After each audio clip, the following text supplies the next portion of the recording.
인류의 역사가 시작된 이후로 여인들의 일상 중에 가장 고단한 일 중에 하나는 물을 깃는 일이었습니다. 그래서 어느 때든 우물은 그 마을에서 가장 중요시 여기던 장소 가운데 하나였습니다. 지금은 이제 기술이 발달해서요, 어느 정도 물이 있는 곳을 과학적으로 탐지를 하고 그리고 기계를 투입하면 사실은 몇십 미터, 몇백 미터도 금방 파고 들어가서 지하수를 끌어올릴 수 있는 시대를 살지만요. 고대 시절에는 우물 하나를 판다는 것은요, 온 마을 사람들이 함께 동원돼야 되는 일이었습니다. 그리고 그렇게 팠다고 한들 10중에 하나가 성공될까 말까 한 일이 바로 우물을 파는 일이었어요. 하지만 물이 없이는 인간이 생존할 수 없기 때문에 이 물을 구하는 일은 지금까지도 인간의 가장 중요한 일들 가운데 하나입니다. 오늘 우리는 물이 얼마나 흔한 시대를 살아가는지 몰라요. 우리 대한민국만 해도 그렇지 않습니까? 우리는 집에서 이제는 수도꼭지 하나로 모든 물들을 다 충당을 받아요. 그러나 우리가 가끔 지금도 텔레비를 보면 아프리카에 여러분들 그 물동이를 짊어지고 수십 리를 걸어서 물을 길러 다니는 그런 아이들, 그러한 여인들이 있다는 것을 우리는 너무나 잘 알고 있죠. 여인들은 무거운 물동이를 머리에 이고 먼 거리를 하루에도 몇 번씩 반복하여 다니며 물을 길어야만 했습니다. 대부분 마을에 공동물은 하나였죠. 그리고 그들이 물동이에 담을 수 있는 물은 한계가 있어요. 뭐 차가 있어서 무슨 몇백 톤을 한꺼번에 가져가면 좋겠지만요, 그거는 불가능했어요. 그저 여인들은 자기의 머리에 이을 수 있는 정도의 물, 그래서 몇 번을 반복하며 그 물을 길어야만 했습니다. 그리고 오늘 수가성이라는, 사마리아의 수가성이라는 한 마을에서도 이 고달픈 일을 반복하는 한 여인이 있었습니다. 우리가 오늘 읽은 요한복음을 보면요, 우리가 4장 6절과 7절을 제가 먼저 한번 읽어보겠습니다. 본문은 이렇게 기록하고 있습니다. 거기 또 야곱의 운물이 있더라. 예수께서 길 가시다가 피곤하여 운물 곁에 그대로 앉으시니 때가 6시쯤 되었더라. 사마리아 여자 한 사람이 물을 길러 왔음에 예수께서 물을 좀 달라 하시니. 예수님 당시에 유대인들은 다른 민족과의 이 통혼으로 생겨난 사마리아인들을 부정하다고 여겼어요. 그러니까 이방인들보다도 유대인들은 사마리아인들을 더 싫어하고 더 미워했습니다. 오죽하면요, 같은 땅에 살면서도, 그리고 같은 하나님을 섬기면서도 유대인들이 만약 북쪽에 일이 있어서 올라가려면 사마리아를 거쳐가면 금방 가요. 근데 그 사마리아 땅을 거쳐가기가 싫어서 오른쪽으로 삥 돌아서 베레아 쪽으로 해서 그리고 북쪽으로 올라가던 이들이 바로 유대인들이었습니다. 그런데 예수님은 좀 달랐죠. 예수님은 오늘 기꺼이 사마리아로 들어가셨어요. 왜 그러셨을까요? 여러분, 주님은 그 땅에도 구원받아야 될 인생이 있다는 것을 알고 계셨기 때문에 그렇습니다. 바로 구체적으로 보면 이 수가성에 살던 고난하고 상처받은 한 여인을 예수님께서는 기억하고 계셨습니다. 주님이 만나주신 이 여인이 누구였을까요? 오늘 우리가 말씀에서 주목하여 봐야 할 것은요, 그 여인이 물을 길러 나온 시간이에요. 우리가 읽은 6절에서 뭐라고 얘기했죠? 때가 6시쯤 되었더라. 한 여인이 물을 길러 나왔는데요, 그때가 6시쯤 되었다라고 성경은 기록합니다. 이 6시는 우리 시간으로 아침 6시 혹은 저녁 6시를 말하는 게 아니라 유대인의 시간으로 6시예요. 이거를 현대적 시간으로 바꿔보면요, 정오 12시를 말하는 거예요. 한 여인이 정오 12시에, 한낮 12시에 물을 길러 운물가로 나왔다라는 거죠. 당시 유대인들의 여인들은요, 언제 물을 길렀느냐? 보통 아침 일찍 먼저 물을 길렀어요.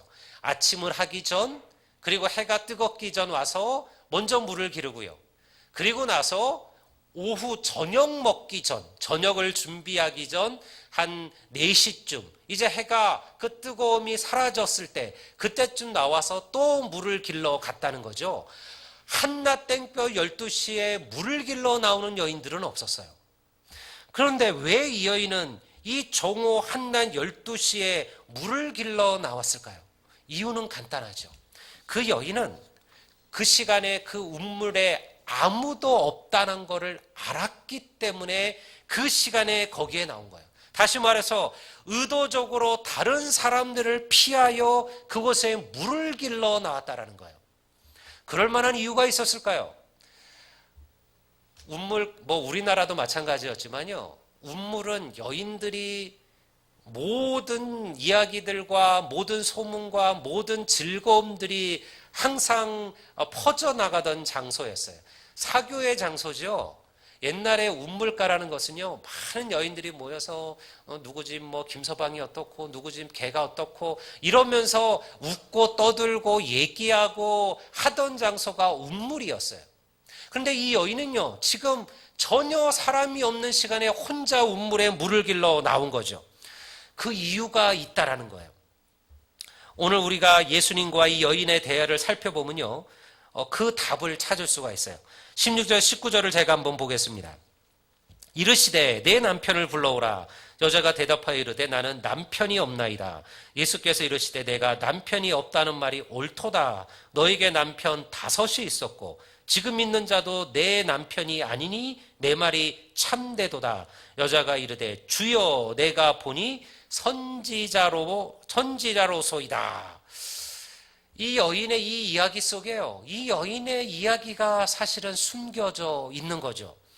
이 여인은 이 마을에서 따돌림을 당하고 멸시를 받던 여인이었습니다. 세상 사람의 눈에 이 여인은요, 그저 성적으로 문란하고요, 그리고 율법을 어기고, 그리고 상종치 못할 그런 여인처럼, 어쩌면 한편으로는 몸을 파는 여인처럼 그렇게 취급받았을 거예요. 여러분, 율법이 생생하게 살아있던 시대예요. 지금하고는 다르잖아요.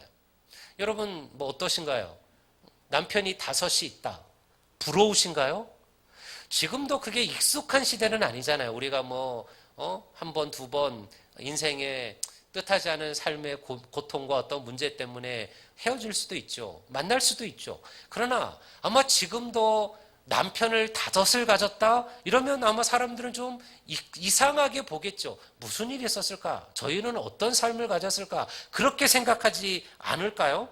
근데 2000년 전에 말 그대로 율법은 한 여인과 한 남편의 이야기를 하던 시대에 한 여인이 5명의 남편을 가졌다라는 거예요. 우리는 이 여인이 왜 그렇게 됐는지를 잘 이해하지는 못해요. 그러나 제가 봤을 때요, 아마 이 5명의 남편이라는 이 말 속에는 그 여인의 깊은 인생의 굴곡이 숨겨져 있었을 거예요. 아마 첫 번째 남편은 질병이나 어떤 문제로 세상을 떠났을 겁니다. 그래서 새로운 남편을 만났겠죠. 여러분, 그 가운데는 그 여인이 도저히 우리가 아는 것처럼 구약의 시대에 과부가 살아가는 방법은요, 대단히 어려웠어요. 왜 하나님께서 나는 고아와 과부와 나그네의 하나님이라 말씀하셨냐면, 고아와 과부와 나그네는 누군가의 도움이 없이는 살아갈 수 없는 이들이었습니다. 그래서 2000년 전에 과부들이 살아가는 방법은요, 누군가 돕거나 아니면 몸을 팔거나, 이것이 일반적인 모습들이었습니다. 그러니 아마 그 여인도 비슷했을 겁니다. 아마 먹고 살기 위해서 어쩔 수 없이 또 다른 남편을 얻었는지도 모르죠. 그 중에는요, 힘을 갖고 권력을 가진 자가 억지로 그녀를 취했는지도 모르겠어요. 그래서 많은 남편들을 얻게 되었다라는 거예요. 근데 더 큰 문제가 있죠. 오늘 본문에 보면 그 남편들이 그렇게 만났다가 헤어졌다가 일이 있어서 어쩔 수 없이 그렇게 자연스럽게 끊어졌다면 문제가 되지 않는데요. 오늘 본문에 보면 예수님께서 그 여인의 깊은 속까지 꿰뚫어 보셨어요. 내가 남편이 5이 있었으나 지금은 없다. 그 말이 옳다. 너에게 남편 5이 있었고, 그 다음 말이 뭐예요? 지금 있는 자도 너의 남편은 아니니 내 말이 옳도다. 이 여인이 예수님 말에 저는 남편이 없습니다. 무슨 소리입니까? 저는 남편이 없습니다. 네가 남편이 5이 있었다. 지금은 없으니 네 말이 옳다. 또 네가 지금 만나는 남편도 너의 남편은 아니니 네 말이 옳도다. 이게 무슨 얘기일까요? 지금 이 여인이 6번째 새로운 남자를 만났는데요. 그 만남이 정상적인 관계가 아니라는 거예요. 지금 만나는 그 남편도 너의 남편은 아니다. 아마도 이것은 그녀가 또 다른 어떠한 사실은 온전하지 못한 관계를 갖고 있다는 것을 말해주고 있는 거죠. 여러분, 우리가 그러니까 왜 이 여인이 대낮 한낮에 12시에 혼자 물을 길러 나왔는지를 우리가 이해할 수가 있습니다. 이 작은 마을에서 이 여인은 모든 이들에게, 특별히 여인들에게 경멸과 조롱을 받았어요. 누구도 그녀와 함께하기를 원하지 않았어요. 마치 삭개오처럼, 세리 삭개오처럼 많은 돈도 가졌고 권세도 있었고 세상적인 지위도 있었지만요, 그의 식탁에 함께 앉아서 그와 한 끼 밥을 먹어줄 아무런 친구도 없었던 그 세리 삭개오처럼 이 여인도 그러했다라는 거죠. 그러니 그 여인도요, 아무도 만나기를 원치 않은 거예요. 그래서 사람의 낯을 피하여 혼자 12시에 물을 길러 나왔다가 그곳에서 주님을 만난 거예요. 그런데 여러분, 모든 사람을 피하여 나온 그 물에서 이 여인은 자신의 삶을 송두리째 바꿔놓을 주님을 만나게 되었음을 여러분 믿으시기를 주의 이름으로 축원합니다. 이것이 가장 중요한 만남이에요. 이 여인이 예수님께 처음 구했던 것은 무엇일까요? 주님께서 이 여인과 깊은 대화를 나누기 시작을 했어요. 주님은 사실은 그 여인의 상처, 그 여인의 눈물, 그 여인의 아픔을 알고 계셨습니다. 이 여인이 4장 15절에 보면 예수님께 이렇게 얘기합니다. 여자가 이르되 주여 그런 물을 내게 주사 목마르지도 않고 또 여기 물 길러 오지도 않게 하소서. 단순히 지금 이 여인이 하는 말은요, 생리적인 목마름을 말하는 것만은 아니에요. 물론 매일같이 운물가로 물을 들어가는 것이 대단히 곤고한 일이었죠. 그러나 정말 그녀를 목마르게 하는 것은요, 그러한 생리적인 목마름이 아니라 그 영혼의 갈급함이었어요. 수많은 것으로도 채워지지 않는 그 허전함과 그 공허함이었죠. 자기의 삶이 뭔가 잘못되어졌다는 것을 알면서도 돌이킬 수 없는 그의 나약함이었어요. 그 문제를 이 여인은 알고 있었어요. 채워지지 않는 영혼의 허무함과 빈 심령들. 우리 모두는 다 무엇인가 목마른 삶을 살아가요. 다 그렇지 않겠습니까? 물질에 목마른 이들도 있습니다. 그래서 물질을 얻기 위하여 모든 인생의 가치를 그곳에 두는 이들이 있죠. 세상적인 쾌락에 목마른 이들도 있고요. 사람들과의 관계에 목마른 사람들도 있어요. 지식이나 명성에 목마른 이들도 있죠. 근데 우리가 과연 그것을 얻으면 그 목마름이 해결될까요? 그렇지 않다라는 거예요. 우리는 인생을 살아보면 그것을 알게 돼요.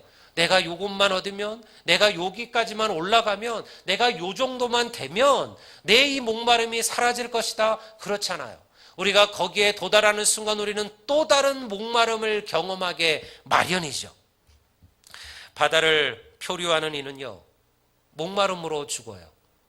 사람은 물을 먹지 못하면 죽거든요. 그런데 온통 물밖에 없잖아요. 바다를 표류하는 사람이 온전 옆에 보면 다 물밖에 없는데도 그는 목말라 죽어요. 목이 말라 죽어요. 왜냐하면 그 바닷물은요, 그를 더욱더 갈증나게 하는 거예요. 그래서 표류하는 사람들은 절대 바닷물을 먹지 않습니다. 바닷물을, 그 소금물을 먹는 순간 더 큰 갈증으로 더 빨리 죽게 되기 때문에 그렇죠. 그러니 주위에 아무리 물이 많아도요, 어떤 이들은 그 물 속에서 목말라 죽어간다라는 거예요. 여러분, 우리가 인생이 그렇지 않습니까? 여러분, 우리를 이 목마름에서 정말로 해결해 주는 것이 무엇이냐? 사랑하는 성도 여러분, 하나님께 목마른 인생들이 되시기를 주의 이름으로 축원합니다. 주님으로 인해 갈급한 자가 되면요, 주님을 만나면 비로소 우리의 목마름이 해결되어진다라는 거예요. 자기의 은밀한 것까지도 알고 계신 이 주님을 만난 여인이 주님께 이제 가장 중요한 질문 하나를 던져요. 그래서 우리가 이 수가성 여인의 이야기를 읽다 보면 갑자기 이야기의 주제가 좀 뜬금없이 변하는 것을 봐요. 예수님께서 우물가에서 한 여인을 만나요. 야, 내가 좀 목이 마른데 물 한 잔 줄 수 있겠느냐? 아니, 당신은 유대인이면서 우리 사마리인들을 그렇게 멸시하고 경멸하면서 왜 사마리아인인 나에게 물을 달라고 합니까? 그러니까 이 여인도 주님께 톡 쏜 거죠. 니들이 평소에는 그렇게 우리를 무시하면서 목마르니까 이제 와서 나한테 물 달라 그러느냐? 그렇게 얘기한 거예요.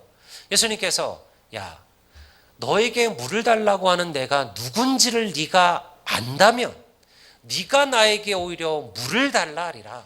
그래야면 내가 너에게 영원히 목마르지 아니하는 물을 주었을 것이다. 그런 물이 있다면 내게도 좀 주옵소서. 그래서 나로 하여금 다시는 목마르지 않도록, 다시는 내가 이곳에 물 들어오지 않도록 좀 도와주십시오. 지금 이런 얘기가 계속 오고 가는 거예요. 물 얘기를 하고 있는 거죠. 그런데요, 갑자기 우리 사도행전 이 4장 20절에서 다른 이야기가 시작이 돼요. 제가 한번 20절을 볼까요? 이 여인이 예수님께 이렇게 말합니다. 우리 조상들은 이 산에서 예배하였는데 당신들의 말은 예배할 곳이 예루살렘에 있다 하더이다. 물 얘기하다가 지금 무슨 얘기로 갑자기 바뀐 거예요? 예배에 대한 얘기로 갑자기 주제가 확 바뀌었어요. 물 얘기와 예배 얘기는 사실 완전히 다른 이야기처럼 보이잖아요. 그런데요, 이것이 아주 중요한 의미를 갖고 있는 거예요. 이 여인은요, 예수님께서 어떤 분이신지를 깨달았어요. 그 여인은 누구에게도 자기의 얘기를 한 적이 없어요. 특별히 자기의 가장 깊은 속에 있는 이 열망에 대하여, 그리고 자신의 그 죄악에 대하여, 자신의 문제에 대해서 그는 아무에게도 한 적이 없어요. 그는 자기만이 알고 있는 것이었어요. 근데 처음 본 어떤 한 사람이 자기의 가장 깊은 속을 들여다보는 것을 알게 된 거죠. 그가 나를 알고 계심을 깨닫게 된 거예요. 그가 선지자라고 이 여인은 깨닫게 된 거예요. 선지자가 아니면 이런 일을 할 수가 없다. 그래서 그에게 가장 자기가 고민하고 걱정하던 갈망하던 질문을 던져요. 그게 뭡니까? 예배에 대한 질문이죠. 주님, 저는 어디서 예배해야 됩니까? 선생님, 저는 어디서 예배해야 됩니까? 제가 지은 이 죄와 이 목마름을 해결하려면 내가 어디에 가서 예배해야 됩니까? 예루살렘 성전에 가서 예배해야 됩니까? 아니면 우리 조상이 말한 대로 이 사마리아 성전에서 예배해야 말합니까? 이것이 이 여인이 던진 질문이에요. 이 질문에 대하여 주님의 답은 어떠했을까요? 우리가 오늘 읽은 23절의 말씀이죠. 우리 한번 다 같이 한번 읽어보겠습니다. 다 같이 한 번 읽겠습니다. 아버지께 참되게 예배하는 자들은 영과 진리로 예배할 때가 오나니 곧 이때라. 아버지께서는 자기에게 이렇게 예배하는 자들을 찾으시느니라. 연초가 되긴 됐죠. 제가 오늘 이 긴 얘기를 지금 왜 하고 있냐면 이 예배에 대한 얘기를 하기 위함이에요. 어느 교회나 연초가 되면 예배에 대한 이야기를 하게 될 겁니다. 어떤 목사님들도 연초에 예배에 대한 이야기를 빼놓고 설교하는 법은 없어요. 왜냐하면 이 여인처럼 이것이 가장 중요하기 때문에 그렇습니다. 수가성의 여인은 예수님께 무엇을 질문했어요? 어디서라는 질문을 드렸어요. 주님, 내가 어디서 예배해야 합니까? 근데 예수님은 뭐라고 답하셨어요? 예수님의 답에는요, 어디서라는 질문이 등장하지를 않아요. 주님은 단지 어떻게라는 얘기만 하셔요. 수가성의 여인은 장소가 중요했어요. 예루살렘입니까? 사마리아입니까? 예루살렘 성전에서 예배해야 됩니까? 사마리아 성전에서 예배해야 됩니까? 라고 물었는데요. 예수님은 야, 그래도 이왕이면 다윗이 예배하고 솔로몬이 예배했던 하나님께서 지으셨던 예루살렘 성전에 가서 예배하는 게 옳다. 아니다.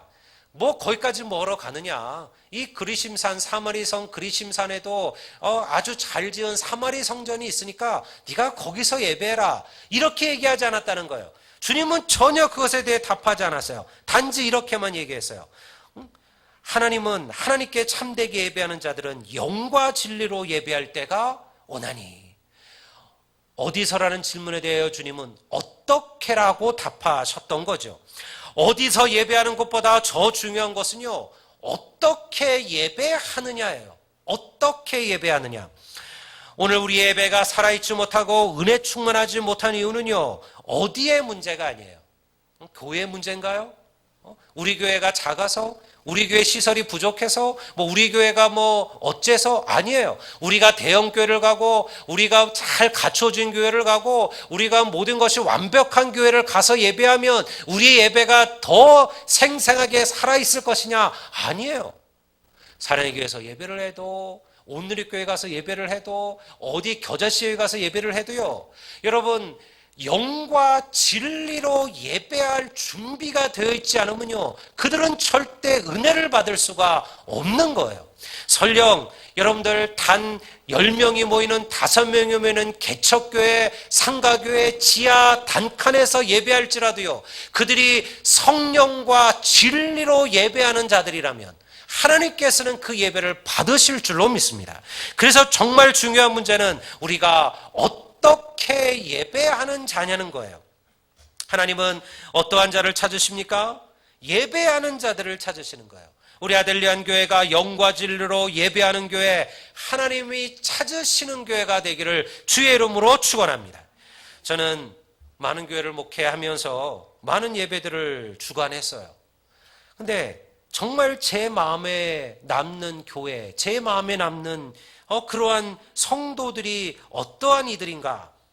열심히 제자훈련 참석한 성도들요, 기도 열심히 한 성도들, 그리고 열심히 봉사한 성도들 중요하죠. 그분들은 하나님 앞에 귀한 일을 한 거예요. 그런데 제 기억 속에 남는 이들은요, 그런 분들보다 예배하는 자들이었어요. 예배에 목숨을 거는 이들이었어요. 장대비를 뚫고 우산 하나 없이 온몸이 비에 젖은 채 하나님의 전으로 예배하던 청년들이 있었습니다. 저는요, 지금도 제 기억 속에 그 생생함을 잊지를 못해요. 제가 첫 예배를 드릴 때 그 정말 장마 속에 억수로 쏟아지는 그 비를 온몸으로 맞은 채, 그리고 그 교회 뒷문을 열고 들어오던 그 청년들을 처음 보았을 때, 여러분들, 저는 지금도 그들을 생각하면 제 가슴이 울리고 눈물이 날 정도로 제 가슴이 뜨거워짐을 경험해요. 무거운 방탄조끼를 입고요, 총을 든 채로 한여름 떼역볕에 철책을 걸어서 20분 30분을 걸어서 하나님께 예배하러 오던 젊은이들이 있었어요.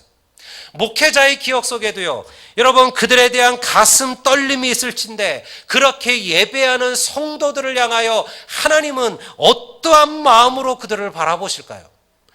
오늘 우리의 가장 중요한 것은 예배의 문제입니다. 왜 하나님께서는 화려한 예루살렘 성전보다 초라하고 볼 것 없었던 다윗의 장막을 기뻐하시고 사랑하셨을까요? 그 화려한 예루살렘 성전, 금과 은으로 보석으로 치장된 그 예루살렘 성전보다 텐트 아닙니까? 천막이잖아요. 천막. 다윗의 장막이라는 것은 그저 천막이에요. 왜 하나님은 내가 다윗을 기억하며 다윗을 사랑하며 다윗은 나의 합한 자라, 내가 그때를 기억한다라고 그렇게 얘기하셨을까요? 하나님은요, 다윗이 드렸던 그 예배를 기억한 거예요. 들에서 양을 치면서도 다윗은 하나님을 찬양하고 하나님께 온전하게 예배했어요. 화려한 성전보다 초라했던 다윗의 장막을 하나님은 기뻐하신 거죠. 예배만큼 하나님을 기쁘게 하는 것은 없어요. 사랑하는 여러분, 예배가 먼저임을 믿으시기를 바랍니다. 예배를 생명처럼 여기셔야 합니다. 하나님의 영으로 가득한 심령으로 예배하셔야 됩니다. 여러분, 예배를 판단하지 마십시오. 예배를 통하여 누군가를 여러분들 비난하지 마십시오. 구원의 감격, 십자가의 진리를 붙들고 예배하셔야 돼요. 한국교회는요, 좋은 예배 전통을 지금까지 가르치고 배워왔어요. 그게 교회의 전통이라는 거예요. 그래서 여러분들 이 오래된 역사를 가진 교회들 때로는 고루하기도 하고요. 때로는 좀 막힌 것처럼 보여도요. 배워야 될 것들이 있어요. 그게 바로 위대한 예배의 전통들이에요. 여러분 10분 전까지 예배에 오십시오. 10분 전에 이 자리에 먼저 자리를 착석하십시오. 허겁지겁 문을 열고 들어오지 마시고요. 찬양과 기도 가운데 마음을 열고 하나님께 그 예배를 받을 준비를 하십시오. 이것이 여러분들 한국교회 120년 동안 교회가 끊임없이 가르쳐 온 것이었어요. 예전에는 10분도 아니었어요. 저희들 어렸을 때는 30분 전, 예배 30분 전에 항상 먼저 와서 그리고 기도하며 그리고 말씀을 보며 그리고 드려질 예배를 사모하며 그 자리에 섰어요. 그렇게 우리는 우리의 선배들에게 배웠어요. 여러분 찬양과 기도 가운데 마음을 열고 하나님께 나아가십시오.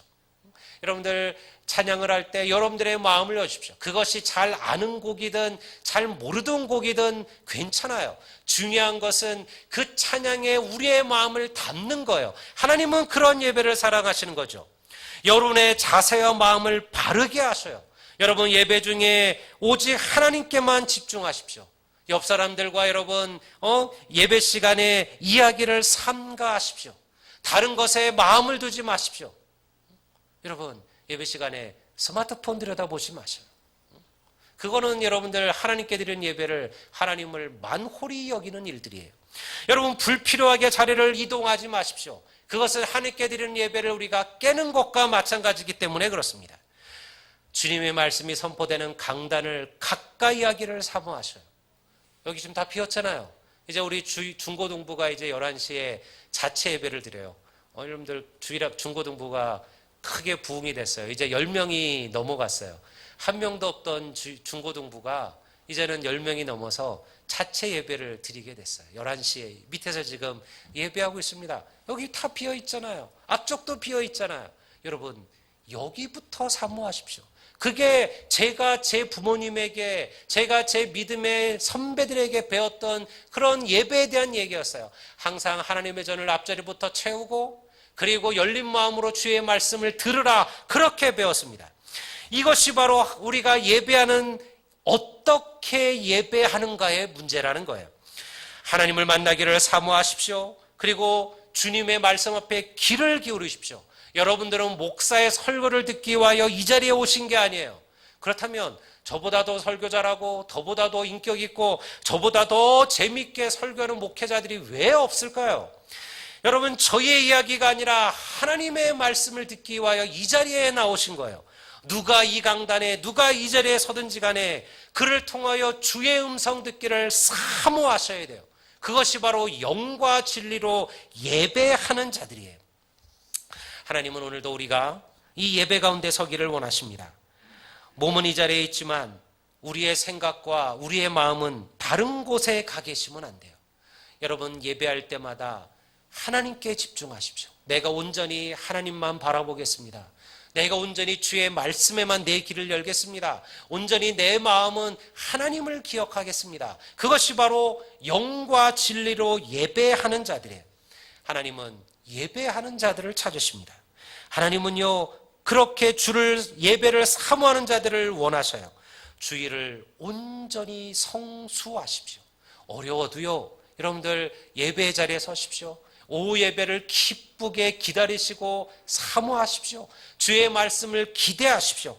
무엇보다도 열린 마음과 준비된 심령으로 하나님 앞에 나아가십시오. 반드시 그 예배를 통하여 하나님은 우리들의 삶을 새롭게 하시고 우리의 심령을 변화시키시고 위대한 하나님의 축복들을 우리에게 부어 주실 것임을 믿습니다. 우리 아들양 교회가 이제 새로운 마음과 또 새로운 결단으로 한 해 예배를 또 시작을 합니다. 여러분들 우리가 다른 것은 좀 실패하고 다른 것은 좀 놓칠지라도 그러나 주님 내가 온전히 예배하겠습니다. 이거 하나만 잘하시면요 인생이 바뀌는 거예요. 여러분 다른 거 생각 필요 없어요. 먼저 예배하십시오. 하나님께서는 마지막 때에 이같이 자기에게 예배하는 자들을 찾으신다. 오늘 이 말씀이 제가 여러분들에게 전하는 가장 중요한 메시지예요. 오늘 우리 모두가 예배함으로써 하나님께서 찾으시는 바 되는 성도들이 되시고, 그리고 이 예배를 통하여 여러분의 삶이 위대한 역사를 체험하게 되시기를 우리 주의 이름으로 축원합니다.